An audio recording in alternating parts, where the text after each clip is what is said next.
দর্শক, অতি বাড়াবাড়ি, অতি ঔদ্ধত্য, অতি সবকিছুই খারাপ, সেটা নানাভাবে আলোচিত হয়েছে বাংলাদেশের রাজনীতির প্রেক্ষাপটে। নতুন রাজনৈতিক দল এনসিপি তারা গঠিত হওয়ার পরে তাদের ছাত্র সংসদ মানে ছাত্র সংগঠন তৈরি হলো, যদিও তারা শুরু থেকে সেটা অস্বীকার করে আসছে, কারণ তারা লেজুর ভিত্তিক ছাত্র রাজনীতির যে রাজনৈতিক ধারা সেই ধারায় যেতে চায় না, পুরনো রাজনৈতিক বন্দোবস্তে থাকতে চায় না, সেই ঘোষণাই দিয়ে আসছিল। অর্থাৎ বাংলাদেশ গণতান্ত্রিক ছাত্র সংসদ বাগসাস তাদের সংগঠন নয়, তাদের লেজুর ভিত্তিক সংগঠন নয়, এই কথাই বারবার বলে আসছিল। কিন্তু এখন মনে হচ্ছে দৃশ্যপট তারা অনুধাবন করতে শুরু করেছে এবং তারা এক প্রকার বাধ্য হয়েছে পুরনো রাজনৈতিক বন্দোবস্তেই যেতে। এবং ভয়াবহ খবর যেটা, সেটা হচ্ছে যে ডাকসু এবং জাকসুর ভরাডুবি, সমন্বয়কদের ভরাডুবি, সেই ভরাডুবির পরিপ্রেক্ষিতে তাদের যে ছাত্র সংগঠন, সেই ছাত্র সংগঠন বিলুপ্ত ঘোষণা হতে পারে এমন সম্ভাবনা তৈরি হয়েছে, তেমনটা তাদের দল থেকে জানানো হয়েছে। বিলুপ্ত যদি নাও হয়, নামটা অন্তত বিলুপ্ত হবে এবং আরও অনেক কিছু হতে চলেছে। কেন হঠাৎ করে মাত্র কয়েক মাসের মধ্যে এই ধরনের ভরাডুবি, এই ধরনের অধঃপতন হলো, সেটা একটু বুঝে ওঠার চেষ্টা করব। এখন তারা কোন পথে এগোবে সেটাও বোঝার চেষ্টা করবে। এই ভিডিওতে থাকবেন পলিটিক্স টিভি। দর্শক, বলছিলাম বাংলাদেশ গণতান্ত্রিক ছাত্র সংসদ বাগসাসের কথা, যেটা এনসিপির ছাত্র সংগঠন হিসেবেই আমরা জানতাম, কিন্তু এনসিপি কখনোই সেটা স্বীকার করত না। অতঃপর তারা আনুষ্ঠানিকভাবে স্বীকার করার থিওরিতে এসেছে। ডাকসু নির্বাচনে ভরাডুবি, ডাকসুতে তাদের যে সমন্বয়কদের ভোট, আব্দুল কাদের, বাকের মজুমদার সহ কেউই একটা পদেও জিততে পারেনি। জাকসুতেও একই রকমের ভরাডুবি, জাকসুতে ছোট দুইটা পদে তাদের বিজয় হয়েছে বটে, কিন্তু এই দুটো নির্বাচনে ভয়াবহ ভরাডুবি তাদের বোধহয় চোখ খুলে দিয়েছে। এবং তাদের এনসিপির কেন্দ্রীয় কার্যালয়ে বাগসাস নিয়ে মিটিং হয়েছে। সেই মিটিংয়ে সিদ্ধান্ত হয়েছে বাগসাস বিলুপ্ত করার। বিশ্বাস হচ্ছে না? একটু বিশ্বাস করতে কষ্ট হচ্ছে?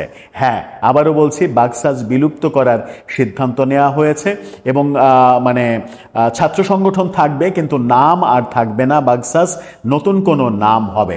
নতুন নাম হতে চলেছে তাদের ছাত্র সংগঠনের। তাহলে কি সেই নতুন নাম, যে ছাত্র সংগঠনটা তারা বিলুপ্ত করেছিল এর আগে ছাত্র শক্তি নামে, সেই নামেই কি আবার আবির্ভূত হতে চলেছে তাদের দলটি? সেটাও একটা বড় বিষয়। এবং সেই আলোচনাও হয়েছে, তাদের যে যুব উইং, যুব শক্তি নামে এসেছে, সেই ধারাবাহিকতা রক্ষা করে শক্তি এই শব্দটা ছাত্র সংগঠনেও রাখার প্রক্রিয়া কিভাবে করা যায়, সেই আলোচনা তারা শুরু করেছে। হতে পারে এখন তাদের নতুন নাম ছাত্র শক্তি, অর্থাৎ বাগসাস থাকছে না। গঠিত হওয়ার মাত্র কয়েক মাসের মধ্যেই বাগসাস বিলুপ্ত হয়ে যাচ্ছে। কিভাবে বিলুপ্ত করে নতুন নামে আসা যায় এবং পুরো সংগঠনে আমূল পরিবর্তন, কাঠামো পরিবর্তন, সংগঠনের নেতৃত্ব পরিবর্তন এটা করা যায়, এই আলোচনা যেমন হয়েছে, তেমনি এই আলোচনাও হয়েছে যে এতদিন এনসিপির সে ছাত্র সংগঠন হিসেবে স্বীকৃতি দেয়া না হলেও এখন আনুষ্ঠানিকভাবে সেই স্বীকৃতি দেওয়ার সিদ্ধান্তও নেওয়া হয়েছে, যে আর লুকোচুরি করার কোনো কারণ নেই, এটা নিয়ে লুকোচুরি করার আর কিছু নেই। এখন ওপেনলি ঘোষণা করতে হবে যে এটা এনসিপির ছাত্র সংগঠন, নতুবা আদতে তারা কোনো কাঠামো তৈরি করতে পারবে না। যদিও তারা বলছে যে সিদ্ধান্ত ছাত্র সংগঠনের পক্ষ থেকেই নেওয়া হবে, সারা দেশে বিশ্ববিদ্যালয়গুলো হল কমিটিও দেয়া হবে, কেন্দ্রীয় কমিটির পাশাপাশি হল কমিটিও দেয়া হবে, নতুন নামে আবির্ভূত হবে। এবং এই যে প্রক্রিয়া, এই বাগসাস বিলুপ্ত করার যে প্রক্রিয়া, এই প্রক্রিয়াটা মূলত এসেছে ডাকসুতে ভরাডুবির কারণে এবং জাকসুতে ভরাডুবির কারণে। তারা আশঙ্কা করছে আগামীতে চট্টগ্রাম বিশ্ববিদ্যালয় এবং রাজশাহী বিশ্ববিদ্যালয়ের নির্বাচনেও, ছাত্র সংসদ নির্বাচনেও ভরাডুবি তাদের জন্য অপেক্ষা করছে।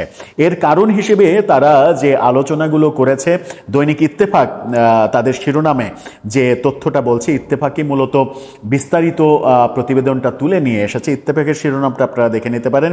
সেখানে বলছে যে ডাকসুতে ভরাডুবি, সংস্কার হচ্ছে গণতান্ত্রিক ছাত্র সংসদে, বদলে যেতে পারে নামও।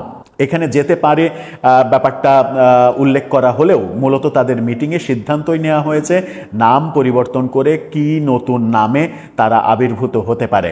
এর জন্য মানে এই যে ভরাডুবি, জাকসুতে যে ভরাডুবি, সেই ভরাডুবির জন্য তারা যেটা দায়ী করছে সেটা হচ্ছে যে বৈষম্যবিরোধী আন্দোলনের পরে তাদের যে জনপ্রিয়তা, সেই জনপ্রিয়তাই ভাটা পড়েছে তাদের বিভিন্ন সমন্বয়কদের নানা রকমের কর্মকাণ্ডে, নানা রকমের বিতর্কে তারা জড়িয়ে পড়েছে, চাঁদাবাজি সহ বহু অপকর্মের সঙ্গে তারা জড়িয়ে পড়েছে এবং তাদের নেতৃত্বের মধ্যে দ্বন্দ্ব তৈরি হয়েছে।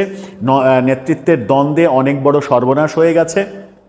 এই ব্যাপারগুলো তারা তুলে এনেছে, অর্থাৎ তাদের ওই বৈষম্যবিরোধী আন্দোলনের সময় যে ইমেজ, সেই ইমেজ তারা ধরে রাখতে পারেনি, যা নানা রকমের স্বার্থ সিদ্ধির কর্মপ্রক্রিয়ায় তারা নিজেদেরকে জড়িত করেছে এবং সেই কারণে সাধারণ পর্যায়ে তো অবশ্যই ছাত্রদের পর্যায়েও সচেতন ছাত্ররাও তাদেরকে ছুঁড়ে ফেলেছে, তাদেরকে গ্রহণ করেনি। এই গ্রহণ না করার কারণ হিসেবে আরও বলা হচ্ছে যে তাদের ঢাকা বিশ্ববিদ্যালয়ের যে কমিটি, সেই কমিটির অভ্যন্তরে দ্বন্দ্ব শুরু হয়েছে। আমরা এর আগে দেখেছি বৈষম্যবিরোধী আন্দোলনের মুখপাত্র থেকে সরে গিয়ে উমামা ফাতেমা তাদের ভেতরের বৈষম্যবিরোধী আন্দোলন, এনসিপি, উপদেষ্টা পরিষদ, ওই যমুনা থেকে কিভাবে পরিচালনা করা হয় এদেরকে, এরকম নানা কিছু ফাঁস করে দিয়েছিলেন। গুলশানে যে আলোচিত চাঁদাবাজির ঘটনা, সেই চাঁদাবাজির ঘটনাতে শুধু এই সমন্বয়করা না, আরও অনেকেই বড় বড় রাঘব বোয়ালরা এর সঙ্গে জড়িত, এ কথাও উমামা ফাতেমা বলেছেন। সর্বশেষ যেটা হয়েছে, গতকালকে যে খবরটা এসেছে যে আলোচিত সমন্বয়ক তমা, যিনি মুক্তিযোদ্ধা ফজলুর রহমানের, বিএনপি নেতা ফজলুর রহমানের বাড়ির সামনে গিয়ে অশ্লীল স্লোগান, অশ্লীল প্ল্যাকার্ড লিখে আলোচনার জন্ম দিয়েছিলেন, সমালোচনার জন্ম দিয়েছিলেন, তিনি চাঁদাবাজির 10 লাখ টাকা চাঁদাবাজির মামলায় গ্রেপ্তার হয়েছেন এবং কারাগারে গেছেন এবং তিনি বাগসাসের সদস্য, এই কথাও নিশ্চিত করেছে গণমাধ্যম। যে 3 জন জড়িত, সেই 3 জনের মধ্যে তিনি বাগসাসের সদস্য, অন্য 2 জন বৈষম্যবিরোধী আন্দোলনের সমন্বয়ক, সাবেক সমন্বয়ক। এই তথ্যগুলো আসার পরে একের পর এক, এটা হচ্ছে সর্বশেষ সংযোজন গতকালকের, একের পর এক এই যে ঘটনাগুলো সারা দেশে হচ্ছে, সমন্বয়করা চাঁদাবাজির সঙ্গে জড়িত হচ্ছে, সেই কারণে তাদের অস্তিত্ব নিয়ে টানাপোড়েন। এখন অনেকে প্রশ্ন করতে শুরু করেছেন এই খবরটা ছড়িয়ে পড়ার পরে যে বাগসাস বিলুপ্ত হওয়ার পরে এর পরের স্টেপটা কি এনসিপিও বিলুপ্ত হবে? এনসিপিও কি নতুন নামে আবির্ভূত হবে? এনসিপিও কি নতুনভাবে আমাদের কাছে আত্মপ্রকাশ করবে? তারাও কি এক ধরনের নিজেদের মধ্যে পরিশুদ্ধি, আত্মশুদ্ধির অভিযান চালাবে এবং তাদের নেতৃত্বে একটা বড় ধরনের পরিবর্তন আসবে? সেই প্রশ্নগুলো আসছে। যখন জাকসুতে ভরাডুবি এই ব্যাপারগুলো তাদের টনক নড়িয়েছে, তখন এই আলোচনাটাও হচ্ছে যে ছাত্র সংগঠন বাকসাস, যেটাকে তারা এতদিন ওন করছিল না, ডাকসু নির্বাচনের ঠিক আগে নাহিদ ইসলামরা ফেসবুকে স্ট্যাটাস দিয়ে কাদেরদের পক্ষে ভোট চেয়ে সেটা মোটামুটি একটা সামনে নিয়ে এসেছেন যে এটা এনসিপিডি সংগঠন। অতঃপর সিদ্ধান্ত নেওয়া যেটা হলো যে এখন আনুষ্ঠানিকভাবেই ঘোষণা করা যে এনসিপি আর এই লুকোচুরি করবে না, এখন আনুষ্ঠানিকভাবেই বলবে যে এটা তাদের ছাত্র সংগঠন, কিন্তু নাম পরিবর্তন করবে তারা এবং নাম পরিবর্তন করে নতুনভাবে নতুন নেতৃত্ব দিয়ে সামনে এগোবে। এনসিপিতেও এই ধরনের ঘোষণা আগামীতে আসলে আশ্চর্য হওয়ার কিছু থাকবে না। তাহলে মোদ্দা কথা কি দাঁড়ালো, শেষ পর্যন্ত কোন দিকে গেল এই সমন্বয়কদের রাজনীতি, সেটা একটা বড় বিষয়। এই যে ভরাডুবি এবং এই যে এক ধরনের বিচ্ছিন্ন হয়ে যাওয়া, জনপ্রিয়তা থেকে কিংবা সাধারণ মানুষ থেকে বিচ্ছিন্ন হয়ে যাওয়ার মূল কারণটা তারা অনুধাবন করেছে কিনা, সেটাও একটা গুরুত্বপূর্ণ বিষয়।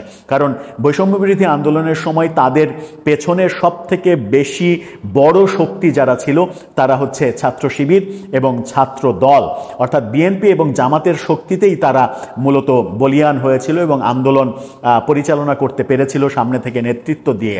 কিন্তু তারা রাজনৈতিক দল গঠন করার পরে যেভাবে জামাতের সঙ্গে বিভিন্ন মানে বিদ্বেষে জড়িয়েছে, ছাত্র সংগঠন আব্দুল কাদের যেভাবে শিবিরের সাদেক কায়েমের সঙ্গে কিংবা শিবিরের সঙ্গে যেভাবে বিবাদে জড়িয়েছে, এনসিপি যেভাবে বিএনপির সঙ্গে বিবাদে জড়িয়েছে, যার ফলে তাদের যে পেছনের শক্তি মূলত জনবল, সেই জনবলটা শূন্যের কোঠায় চলে গেছে। এটা এতদিনে এসে তারা যদি টের পায় এবং টের পেয়ে সেইভাবে সবাইকে আস্থায় এনে রাজনীতির পথটা চলতে চায়, তাহলে বোধহয় কিছু একটা হতে পারে। নতুবা এই যে ভরাডুবি, এই ভরাডুবি কন্টিনিউ হতে থাকবে এবং একটা পর্যায়ে তারা সত্যি সত্যিই মানুষের মন থেকে বিলুপ্ত হয়ে যাবে। দর্শক, আপনার কি মনে হয় এর পরের স্টেপ কি? আপনার মতামত জানিয়ে লিখতে পারেন আমাদের কমেন্ট বক্সে।